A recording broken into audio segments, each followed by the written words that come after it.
ಕರ್ನಾಟಕ ಸರ್ಕಾರದ ಗ್ಯಾರಂಟಿ ಯೋಜನೆಗಳಲ್ಲಿ ಒಂದಾದ ಗೃಹಲಕ್ಷ್ಮಿ ಹಣವನ್ನು ಜನರು ನಾನಾ ರೀತಿಯಲ್ಲಿ ಸದ್ಬಳಕೆ ಮಾಡಿಕೊಳ್ಳುತ್ತಿರುವುದು ವರದಿಯಾಗುತ್ತಿವೆ. ಕೆಲವರು ಹಣ ಕೂಡಿಟ್ಟು ಫ್ರಿಡ್ಜ್, ಮಗನಿಗಾಗಿ ಗಾಡಿ, ಫ್ಯಾನ್ಸಿ ಅಂಗಡಿ, ಗ್ರಂಥಾಲಯ ತೆರೆದ ನಾನಾ ಕಾರ್ಯಗಳು ಮುನ್ನೆಲೆಗೆ ಬಂದಿದ್ದವು. ಈಗ ಅದೇ ರೀತಿಯಲ್ಲಿ ಬಡ ರೈತ ಕುಟುಂಬವೊಂದು ಹಸು ಖರೀದಿಸಿ ಭಾರೀ ಸುದ್ದಿಯಲ್ಲಿದ್ದಾರೆ.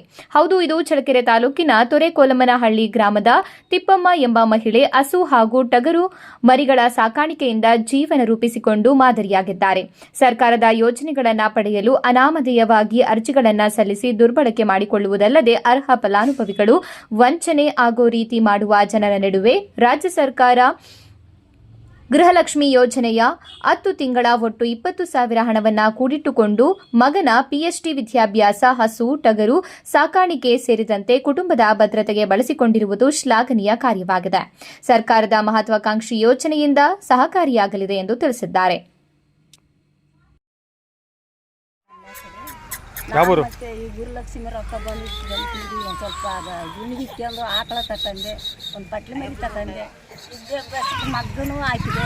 ಮಕ್ಕಳು 4 ಹೆಣ್ಣು ಮಕ್ಕಳು, ಒಬ್ಬ ಮಗ, ಮನೆತನ ಎಲ್ಲ ನೋಡ್ಕೊಂಡು ನಾವು ಇಲ್ಲಿವರೆಗೆ ಜೀವನ ಮಾಡಿದ್ವಿ. ಕೂಲಿ ನಾಲಿ ಮೇಲೆ ಜೀವನ ಮಾಡಿದ್ವಿ. ಎಷ್ಟು ತಿಂಗಳು ಗೃಹಲಕ್ಷ್ಮಿ ದುಡ್ಡನ್ನ ಕೂಡಿಟ್ಟಿದ್ರಿ? 10 ತಿಂಗಳು ಕೂಡಿಟ್ಟಿದ್ವಿ. 10 ತಿಂಗಳಿಗೆ ಎಷ್ಟಾಗುತ್ತೆ? 20,000 ಆಗಿತ್ತು. 20,000 ಆಗಿತ್ತು. ಕೂಲಿ ನಾಲಿ ನೋಡುತ್ತೆ 20,000ದಾಗ ಏನೇನು ಮಾಡಿದ್ರಿ? ಅದೇ ಒಂದು ಆಕಳ ತಗೊಂಡಿದ್ನಿ, ಒಂದು ಪಟ್ಲಿ ಮರಿ ತಗೊಂಡಿದ್ನಿ. ಎಷ್ಟು ಕೊಟ್ಟು ತಗೊಂಡಿದ್ರಿ?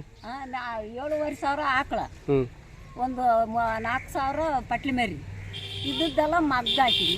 ಮಗ್ಗ ವಿದ್ಯಾಭ್ಯಾಸಕ್ಕೆ PhD ಪಾಸ್ ಆಗಿ ಬಂದ್ನಲ್ಲ, ಅದಕ್ಕೆ ಟಿಂಪಕ್ಕೆ ಒಂದು 6,000 ಕೊಟ್ಟೆ. ಮತ್ತೆ ಅವಾರ್ಡ್ ತಗೊಂಬರಕ್ಕೆ ಜನ ಕರ್ಕೊಂಡೋಗಿ ಅವಾರ್ಡ್ ತಗೊಂಬಂದೆ. ಅದಕ್ಕೊಂದು 6,000 ಟಿಂಪಕ್ಕೆ ಅದಕ್ಕೂ ಕೊಟ್ಟೆ. ಆಯ್ತಮ್ಮ, ಈಗ ಗೃಹಲಕ್ಷ್ಮಿ ದುಡ್ಡುನಿಂದ ಇಷ್ಟೆಲ್ಲ ನೀನು ಕೂಡಿಟ್ಕೊಂಡು ಇವತ್ತು ಹಸು ತಗೊಂಡಿದ್ಯಾ, ಪಟ್ಲಿ ಮರಿ ತಗೊಂಡಿದ್ಯಾ, ನಿನಗೇನು ಅನ್ಸುತ್ತಮ್ಮ? ನನಗೆ ಒಳ್ಳೇದು ಅನಿಸ್ತದೆ. ಯಾವ ರೀತಿ? ನಮ್ಮಪ್ಪ ನಮಗೆ ಸ್ವಲ್ಪ ಸಹಾಯ ಮಾಡಿದ್ಕೆ ನಾವು ಇಷ್ಟೊಂದು ಮುಂದುವರೆದ್ವಿ, ಇಷ್ಟೊಂದು ಮಾಡ್ಕೊಂಡ್ವಿ. ಇಲ್ಲದ್ರೆ ಕೂಲಿ ನಾಲಿ ಮಾಡ್ಕೊಂಬಕ್ಕಾಗುತ್ತಾ? ಇನ್ನಲ್ಲ ಇದ್ರೆ ಸ್ವಾಮಿಯರಿಗೆ ಅದು 100 ವರ್ಷ ಆಶೀರ್ವಾದ ಬರಲಿ. ನಮ್ಮಂಥ ಬಡವ್ರನ್ನೆಲ್ಲ ಕೈಲಿ ಹಿಡಿದ್ರೆ ಅದಕ್ಕೆ ಆಯ್ತು ಆಶೀರ್ವಾದ ಆಗ್ಲಪ್ಪ. ಈಗ ಹೆಣ್ಮಕ್ಳು ಕಾಪಾಡಿ.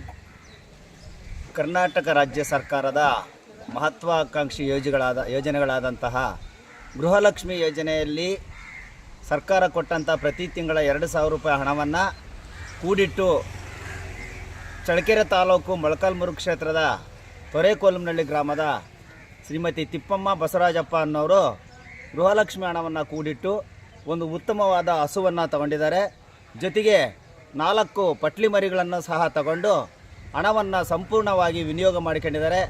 ಆ ಹಣವನ್ನು ಎಲ್ಲೂ ದುರುಪಯೋಗ ಮಾಡ್ದಲೇ, ಯಾವುದೇ ಒಂದು ಬೇರೆದಕ್ಕೆ ಖರ್ಚು ಮಾಡ್ದಲೇ ಈ ಸರ್ಕಾರ ಕೊಟ್ಟಂಥ ಹಣವನ್ನು ಸಂಪೂರ್ಣವಾಗಿ ಬಳಸ್ಕೊಂಡಿದ್ದಾರೆ. ಈ ಥರ ಇಡೀ ರಾಜ್ಯದಲ್ಲೇ 100 ಜನ ಹೆಣ್ಣುಮಕ್ಕಳು ಈ ಥರ ಹಣವನ್ನು ಕೂಡಿಟ್ಟು ಬೇರೆ ಬೇರೆ ರೀತಿಯಲ್ಲಿ ಉಪಯೋಗ ಮಾಡ್ಕೊಂಡಿದ್ದಾರೆ. ಆ ಹಸು ತುಂಬ ಉತ್ತಮವಾದ ಹಸು. ಇನ್ನೇನು ಕೆಲವೇ ದಿನಗಳಲ್ಲಿ ಮರಿ ಹಾಕುವಂತಹ ಸಮಯ ಬಂದಿದೆ. ಹಾಗಾಗಿ ಈ ಕರ್ನಾಟಕ ಸರ್ಕಾರ ಮಾನ್ಯ ಶ್ರೀ ಸಿದ್ದರಾಮಯ್ಯ ಸರು ಹಾಗೂ DK ಶಿವಕುಮಾರ್ ಅವರು ಈ ರಾಜ್ಯದ ಹೆಣ್ಣು ಮಕ್ಕಳಿಗೆ 2,000 ರೂಪಾಯಿ ಗೃಹಲಕ್ಷ್ಮಿ ಹಣವನ್ನು ಕೊಟ್ಟು ಅವರ ಜೀವನವನ್ನು, ಅವರ ಕುಟುಂಬವನ್ನು ಉತ್ತಮ ಗುಣಮಟ್ಟದಲ್ಲಿ ನಡ್ಕೊಂಡು ಹೋಗಲಿಕ್ಕೆ, ಅವರು ಸಹ ಇನ್ನೂ ಮುಂದಿನ ದಿನಗಳಲ್ಲಿ ಅವರ ಕುಟುಂಬ ಒಂದು ಒಳ್ಳೆಯ ಸದೃಢವಾಗಿ ಬೆಳೀಲಿಕ್ಕೆ ಇದು ಒಂದು ಬಹಳ ಉತ್ತಮವಾದ ಯೋಜನೆಯಾಗಿದೆ.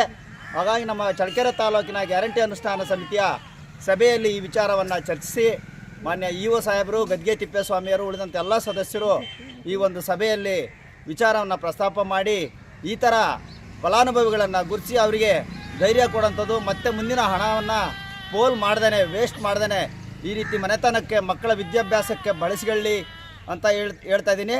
ಜೊತೆಗೆ ತಿಪ್ಪಮ್ಮ ಅವರ ಮಗ ಹಂಪೆ ಯೂನಿವರ್ಸಿಟಿನಲ್ಲಿ PhD ಪದವಿಯನ್ನು ಪಡೆಯುವಂಥ ಸಂದರ್ಭದಲ್ಲಿ ಗೃಹಲಕ್ಷ್ಮಿ ಹಣ ಬಂದಂಥ ಸಂದರ್ಭದಲ್ಲಿ ಪ್ರತಿ ತಿಂಗಳು 2,000 ರೂಪಾಯಿ ಹಣವನ್ನು ಮಗನ ವಿದ್ಯಾಭ್ಯಾಸಕ್ಕಾಗಿ ವಿನಿಯೋಗ ಮಾಡಿದ್ದಾಳೆ. ಬಹಳ ಉತ್ತಮವಾದ ಕೆಲಸವನ್ನು ಮಾಡಿ 1 ರೂಪಾಯಿ ಸಹ ವೇಸ್ಟ್ ಮಾಡ್ದಂಗೆ ಮನೆತನಕ್ಕೂ ಮಕ್ಕಳ ವಿದ್ಯಾಭ್ಯಾಸಕ್ಕೂ ಈ ಒಂದು ಸರ್ಕಾರದ ಹಣ ಉಪಯೋಗ ಆಗಿದೆ. ಮಾನ್ಯ ಸಿದ್ದರಾಮಯ್ಯ ಸರ್ನ ಕರ್ನಾಟಕದ ರಾಜ್ಯದ ಪ್ರತಿಯೊಬ್ಬ ಮಹಿಳೆಯೂ ಸಹ ಒಬ್ಬ ತಂದೆ ಸಮಾನವಾಗಿ ಕಾಣ್ತಿದ್ದಾರೆ. ಈ ಯೋಜನೆ ಒಂದು ಉತ್ತಮವಾದ ಈ ರಾಜ್ಯದಲ್ಲಿ ಬೆಳವಣಿಗೆ ಆಗಿದೆ. ಸಾವಿರಾರು ಕುಟುಂಬಗಳು ಈ ಹಣದಿಂದ ತಮ್ಮ ಜೀವನ ಮಟ್ಟವನ್ನು ಸುಧಾರಿಸಿಕೊಳ್ಳುವಂಥ ಕೆಲಸ ಆಗ್ತಾಯಿದೆ ಅಂತ ನಾನು ಮಾತನ್ನು ಈ ಸಂದರ್ಭದಲ್ಲಿ ಹೇಳಲಿಕ್ಕೆ ಬಯಸ್ತೇನೆ.